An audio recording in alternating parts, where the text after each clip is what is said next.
The Mummy, the Will, and the Crypt by John Bellairs, Chapter 4.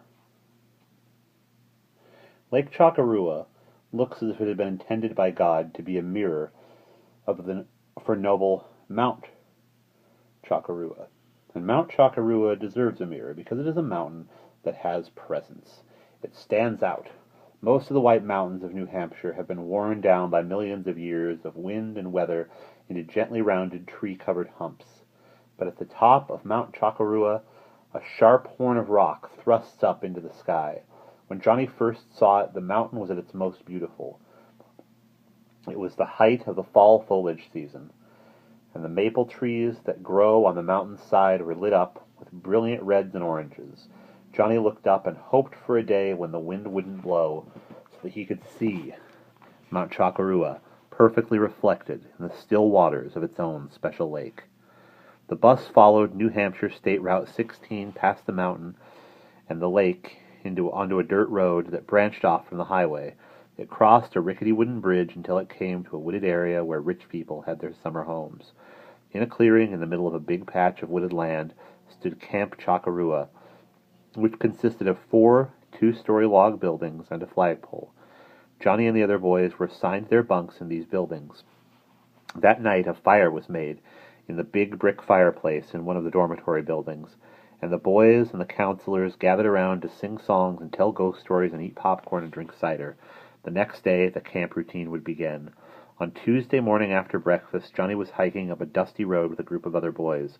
Everybody was in uniform, and Mr. Brentlinger, the head counselor, led the way. Mr. Brentlinger was a big, hulking, rather kindly man who loved to sing songs. As they tramped along, raising clods of yellow dust, they sang, "We're on the upward trail, the happy wanderer," and the ever-popular army hiking song, "Sound Off." It was a warm day, and Johnny was happy. Here he was with kids who talked and joked and played games with him. It felt good, and he didn't want it to end. Around noon, the hikers stopped for lunch. Where they stopped was interesting because of the strange collection of buildings that stood nearby. The boys were standing on the rim of a gently sloping ridge. On their left, the ground fell away fairly steeply. In the valley below them, they could see a small stone church by a quiet lake, a grove of willow trees, and a grim gray stone mansion, with clusters of spires, minarets, turrets, and funny bulbous domes. And in the distance, Johnny could see the high, rusty iron fence that surrounded the grounds of the estate.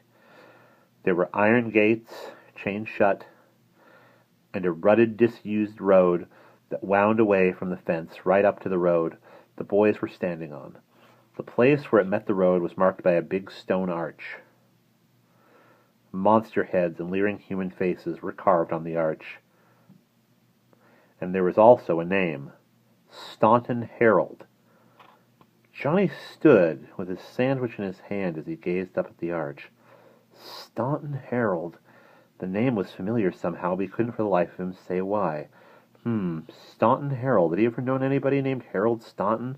No, not that he could remember. He shrugged, sat down on the low stone wall that bordered the road, and started eating. "Looks like Dracula's castle, doesn't it?" said a boy who was sitting on the wall near Johnny. Johnny had noticed him before because he was so odd-looking. He looked like somebody who had been pulled at from both ends. His face was long and droopy, and his ears stuck out. He had a long, blunt-ended nose and greasy, curly black hair. His gangly arms hung down, and his legs were long, too. His feet were enormous, and the shoes he was wearing were the kind that kids call gunboats. The boy was eating a huge ham-and-cheese sandwich, and when he stopped chewing, his mouth curled up into a friendly, sarcastic grin. "What's your name?" he said. Johnny smiled shyly. "John Dixon. What's yours?" The boy grimaced. "Byron Ferguson, believe it or not. But I wish you'd call me Fergie on account of nobody in their right mind wants to be called Byron." Fergie took another bite of his sandwich. He chewed meditatively and jerked his thumb at the cluster of buildings. "You own this place?" Johnny stared for a second, then he realized the kid was joking. "Oh, sure," he said, grinning. "It's all mine, and I'm Count Dracula. I eat and chew with the lower intestinal tract. I bite the head up from the body and suck the blood. Born in Madagascar in 1892. Shot dead and come to life again." This last part was a sideshow barker's routine that Johnny's dad had memorized and recited so many times that it had worn a groove in Johnny's memory. Fergie laughed and spat bits of sandwich across the grass. Where the heck did you learn that? Johnny shrugged. Oh, I know lots of things like that. I know poems and weird facts, all kinds of stuff. Fergie turned to him suddenly. There was a gleam in his eye. What happened to the Colossus of Rhodes? He asked. Johnny was startled. All he knew was that the Colossus of Rhodes was a huge bronze statue that had been one of the 7 wonders of the world at one time, and that it wasn't around anymore. Time's up, snapped Fergie. He grinned triumphantly. Don't know? Well, it fell down during an earthquake and got sold to a Saracen junk dealer. Johnny's eyes narrowed. He was not going to take this lying down. Name the 8 guys who killed Julius Caesar, he said. This one stumped Fergie. He said he didn't know, and Johnny proudly rattled off the 8 Roman names. Fergie looked at him with admiration, and Johnny realized that they were going to become friends. Fergie and Johnny talked a blue streak to each other all during the rest of the hike. Johnny told Fergie about the professor and about his dad and Grandma's upcoming operation. At dinner time that night, the 2 boys met outside the door of the dining hall so they could get a seat together and talk some more. Tonight, dinner consisted of hot dogs on buns, potato chips, baked beans, and bug juice, otherwise known as Kool-Aid. Soon, Fergie and Johnny were seated across from each other at one of the long tables. They talked about baseball. Since Johnny wore glasses, he was naturally an expert on bespectacled players. Dom DiMaggio was a special favorite of his, and he had been to Red Sox games at Fenway Park, where the kids chanted, "He's better than his brother Joe, Dominic DiMaggio." Next, boys went on to players who had other disabilities, like Monty Stratton, who pitched with a wooden leg, and Mordecai Brown of the Cubs, who had only 3 fingers on his pitching hand. But in the midst of all this odd fact fun, Johnny suddenly grew thoughtful and silent. Fergie stared. "'Smatter? Something on your mind?" "Yeah. I keep thinking about the name on that stone arch. It kind of reminds me of something. I don't know what, though." Fergie shrugged. "Well, it'll come to you in the middle of the night. That's what my mom always says." Johnny mumbled, "Yeah," and went on thinking about Staunton Harold. Later, after dinner, he went to the rec room with Fergie and played a couple of games of chess. Then, around 10, he dragged his weary, aching body up to his room. Johnny had a double room that he shared with a fat, obnoxious kid named Dwayne Eckelbecker, or Double-Decker Eckelbecker, as he was known. When Johnny walked in, he found Eckelbecker sprawled on his cot, reading a comic book. "Hello, Dwayne," he said. Eckelbecker grunted. He flipped a page and went on reading. Johnny sat down on his cot and picked up the blue binder that had his Glomus puzzle inside. He reached over to the bureau drawer and dug out a sheaf of letter paper and some envelopes. Then, using the blue binder on the desk, Johnny started writing. He wrote a letter to his grandmother in the hospital and another to his grandfather and one to the professor. In his letter to Grandpa, he asked if Grandma was okay and when the operation was going to be. Then he folded the letters neatly, put them into the envelopes, and got out the address list that was tucked into a pocket inside the front cover of the binder. But just as he was beginning to address the first letter, he stopped. His pen halted in mid-stroke. He had thought of something. Quickly, Johnny flipped open the binder. His eyes traveled down the page. Chess set. Design. Staunton. Then further down the page, Johnny found the word in the Greek newspaper that was circled in red, the word which meant Herald.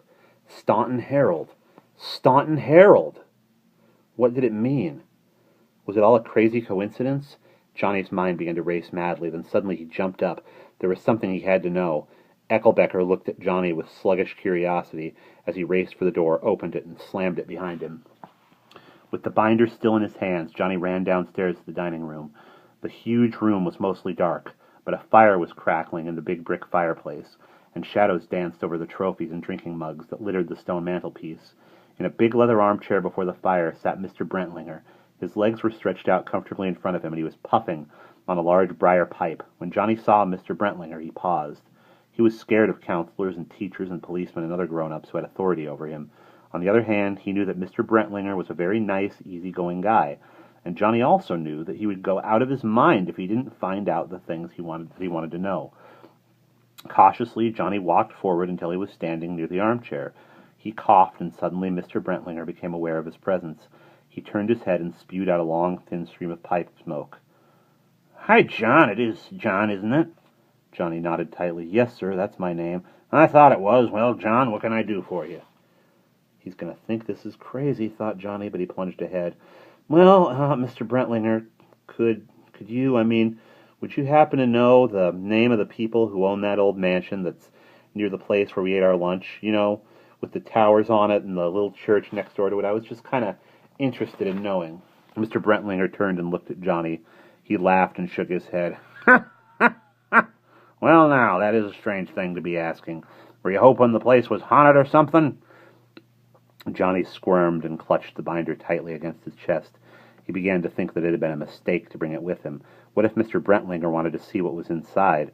Would he laugh and decide that Johnny was a grade-A lunatic? I just wondered if you knew, mumbled Johnny. He could feel his face turning red.